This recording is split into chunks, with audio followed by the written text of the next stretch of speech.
किसी भी देश का चुनाव उस देश की आंतरिक स्थिति राजनीति को तो प्रभावित करता ही है, आसपास के देशों के विदेश नीति को भी प्रभावित करता है। बांग्लादेश में चुनाव में व्यवस्थाओं पर उठ रहे सवालों पर भी बात करेंगे, लेकिन उससे पहले बता दें कि चुनाव बैलेट पेपर के जरिए होगा। हर पोलिंग बूथ पर आम चुनाव के साथ साथ रेफरेंडम की प्रक्रिया के लिए मतदान अलग से होगा। नमस्कार, मैं हूं आशीष त्रिपाठी। चुनाव आयोग ने बताया कि ज्यादातर सीटों पर आधी रात या उसके कुछ देर बाद ही नतीजे आने की उम्मीद है।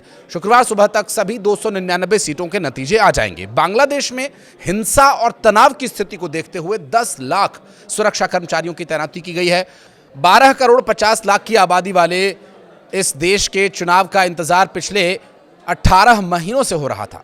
सियासी मैदान में 2000 से ज्यादा उम्मीदवार हैं, जिसमें 78 महिलाएं हैं। 60 रजिस्टर्ड राजनीतिक दल अपनी किस्मत आजमा रहे हैं।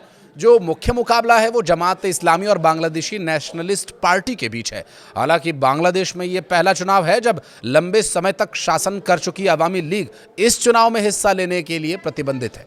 चुनाव आयोग ने 42,659 पोलिंग स्टेशंस बनाए हैं, जहां 45,000 ऑब्जर्वर्स नियुक्त किए गए हैं। ये मतदान से लेकर मतगणना तक पर पैनी नजर रखेंगे और वोटिंग से पहले देश भर में दुपहिया वाहनों पर रोक लगा दी गई है। इस चुनाव में बतौर ऑब्जर्वर बांग्लादेश की अंतरिम सरकार ने दुनिया भर के कई देशों और संगठनों को न्योता भेजा है। चुनाव में लगभग 350 विदेशी पर्यवेक्षक चुनाव प्रक्रिया पर नजर रखेंगे और असिस्टेंट रिटर्निंग ऑफिसर तैनात रहेंगे। मतदान से लेकर के मतगणना की प्रक्रिया सुचारू रूप से चल सके, इसके लिए 5 लाख चुनाव कर्मचारियों की ड्यूटी लगाई गई है। लेकिन दिलचस्प होगा ये जानना भी कि क्या शेख हसीना वापस लौट रही है। इस पर काफी चर्चा हो रही है, लेकिन उससे पहले खबर यह है कि बांग्लादेश में पूर्व प्रधानमंत्री शेख हसीना की पारंपरिक सीट गोपालगंज 3 पर मुकाबला काफी दिलचस्प हो गया है। यहां बीएनपी के उम्मीदवार एसएम जिलानी को 2 हिंदू उम्मीदवारों से कड़ी टक्कर मिल रही है। निर्दलीय उम्मीदवार गोविंद चंद्र प्रमाणिक और गणो फोरम के दुलाल चंद विश्वास को मजबूत दावेदार यहां पर माना जा रहा है। गोपालगंज 3 सीट पर टुंगीपाड़ा और कोटालीपाड़ा इलाके आते हैं, जिसमें टुंगीपाड़ा में करीब 26% और कोटालीपाड़ा में 47% से ज़्यादा हिंदू आबादी है। और ये इलाका शेख मुजीबुर रहमान की जन्मस्थली है और लंबे समय से अवामी लीग का गढ़ मानी जाती रही है। गोविंद चंद्र प्रमाणिक का ये कहना है कि उन्हें लोगों से अच्छा समर्थन मिल रहा है। वहीं एक 23 साल के युवक ने कहा कि अगर वोट नहीं दिया तो हमला या केस भी हो सकता है। उसने कहा कि वोट तो देंगे, लेकिन शायद इस बार बीएनपी को वोट दे। बीएनपी ने भी कई अल्पसंख्यक उम्मीदवारों को मैदान में उतारा हुआ है। 80 हिंदू उम्मीदवारों में से ढाका 1 सीट से योगेश्वर चंद्र रॉय को मजबूत उम्मीदवार माना जा रहा है, जबकि मगुरा में निताई रॉय चौधरी के सामने कोई बड़ा प्रतिद्वंदी नहीं है। वहीं बागेरहाट 1 सीट जो पहले आवामी लीग का गढ़ रही, बीएनपी के कपिल कृष्ण मंडल यहां मजबूत दावेदार माने जा रहे हैं। और वहीं बागेरहाट 4 में सोमनाथ डे भी जीत के लिए दावेदार माने जा रहे हैं। जमात इस्लामी ने भी पहली बार किसी हिंदू उम्मीदवार को टिकट दिया। पार्टी ने खुलना 1 सीट से कृष्णानंदी को मैदान में उतारा है। यहां मुकाबला बीएनपी के आमिर एजाज खान और सीपीबी के किशोर कुमार रॉय के बीच है। कृष्णानंदी अपने सरल और मजाकिया अंदाज की वजह से सोशल मीडिया पर काफ़ी चर्चा में भी रहे हैं। और चुनाव आयोग के मुताबिक 90% पोलिंग स्टेशंस पर सीसीटीवी कैमराज लगाए गए हैं। पूरे देश में 70 रिटर्निंग ऑफिसर्स और 1000 अधिकारी तैनात किए गए हैं। अब ये जानते हैं कि इस चुनाव से भारत पर क्या असर पड़ेगा। देखिए, बांग्लादेश का चुनाव आम चुनाव है, वहाँ की राजनीति को तो तय करेगा ही। आगे भारत के ये करीब रहेगा या नहीं रहेगा, ये भी इस चुनाव से तय होगा।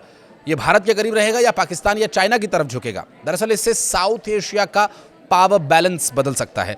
इस वजह से इस चुनाव को बेहद अहम माना जा रहा है। बांग्लादेश साउथ एशिया के पावर बैलेंस के लिए ये इसलिए अहम है क्योंकि ये देश भूगोल, राजनीति, अर्थव्यवस्था और रणनीतिक हितों चारों ही मोर्चों पर एक साथ असर डालता है। बांग्लादेश भारत के पूर्वोत्तर राज्यों को लगभग चारों तरफ से घेरता है। भारत का नॉर्थ ईस्ट सिलीगुड़ी कॉरिडोर के जरिए भारत से कनेक्ट होता है। ऐसे में बांग्लादेश की भूमिका भारत के लिए कनेक्टिविटी, सुरक्षा, सप्लाई लाइंस के लिहाज से बेहद संवेदनशील हो जाती है। दूसरी बड़ी वजह है भारत चीन की रणनीतिक खींचतान।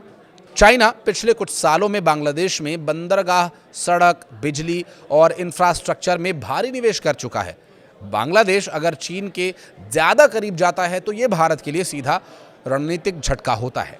खासकर बंगाल की खाड़ी और इंडियन ओशन रीजन में बांग्लादेश की समुद्री सीमा इस इलाके को रणनीतिक रूप से बहुत महत्वपूर्ण मानी जाती है और ये इलाका ग्लोबल शिपिंग, एनर्जी रूट्स और नौसैनिक गतिविधियों के लिए बेहद संवेदनशील है। चौथा फैक्टर है इस्लामिक रणनीति और कट्टरपंथी। बांग्लादेश मुस्लिम बाहुल्य देश है, लेकिन अब तक इसकी राजनीतिक तुलना के रूप से संतुलन नज़र कम आता है। अगर वहाँ की राजनीतिक अस्थिरता बढ़ती है या कट्टरपंथ को जगह मिलती है तो इसका असर सिर्फ बांग्लादेश तक सीमित नहीं रहेगा, बल्कि भारत, म्यांमार और पूरे साउथ एशिया की सुरक्षा पर इसका असर पड़ेगा। हसन महमूद ने बांग्लादेश में होने जा रहे निष्पक्ष चुनावों को निष्पक्ष नहीं बताया। उनका कहना है कि यहाँ निष्पक्षता ही असल सवालों के घेरे में है। कहा यह जा रहा है कि कोई लोकतांत्रिक चुनाव नहीं बल्कि एक सुनियोजित चुनाव। महमूद का कहना है कि चुनाव प्रक्रिया को इस तरह से तैयार किया गया जिससे एक विशेष विचारधारा को सत्ता में बनाए रखा जा सके। जहां 45,000 ऑब्जर्वर्स नियुक्त किए गए हैं, ये मतदान से लेकर मतगणना तक पर पैनी नजर रखेंगे और वोटिंग से पहले देश भर में दुपहिया वाहनों पर रोक लगा दी गई है। इस चुनाव में बतौर ऑब्जर्वर बांग्लादेश की अंतरिम सरकार ने दुनिया भर के कई देशों और संगठनों को न्योता भेजा है। चुनाव में लगभग 350 विदेशी पर्यवेक्षक चुनाव प्रक्रिया पर नजर रखेंगे और असिस्टेंट रिटर्निंग ऑफिसर तैनात रहेंगे। मतदान से लेकर के मतगणना की प्रक्रिया सुचारू रूप से चल सके, इसके लिए 5 लाख चुनाव कर्मचारियों की ड्यूटी लगाई गई है। लेकिन दिलचस्प होगा ये जानना भी कि क्या शेख हसीना वापस लौट रही है। इस पर काफ़ी चर्चा हो रही है, लेकिन उससे पहले खबर यह है कि बांग्लादेश में पूर्व प्रधानमंत्री शेख हसीना की पारंपरिक सीट गोपालगंज 3 पर मुकाबला काफ़ी दिलचस्प हो गया है। यहां बीएनपी के उम्मीदवार एसएम जिलानी को 2 हिंदू उम्मीदवारों से कड़ी टक्कर मिल रही है। निर्दलीय उम्मीदवार गोविंद चंद्र प्रमाणिक और गणोफोरम के दुलाल चंद विश्वास को मजबूत दावेदार यहां पर माना जा रहा है। गोपालगंज 3 सीट पर टुंगीपाड़ा और कोटालीपाड़ा इलाके आते हैं, जिसमें टुंगीपाड़ा में करीब 26% और कोटालीपाड़ा में 47% से ज़्यादा हिंदू आबादी है और ये इलाका शेख मुजीबुर रहमान की जन्मस्थली है और लंबे समय से अवामी लीग का गढ़ मानी जाती रही है। गोविंद चंद्र प्रमाणिक का ये कहना है कि उन्हें लोगों से अच्छा समर्थन मिल रहा है।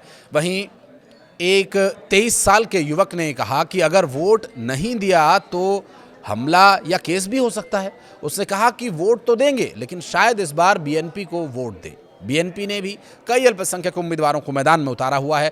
80 हिंदू उम्मीदवारों में से ढाका 1 सीट से योगेश्वर चंद्र रॉय को मजबूत उम्मीदवार माना जा रहा है, जबकि मगुरा में निताई रॉय चौधरी के सामने कोई बड़ा प्रतिद्वंदी नहीं है।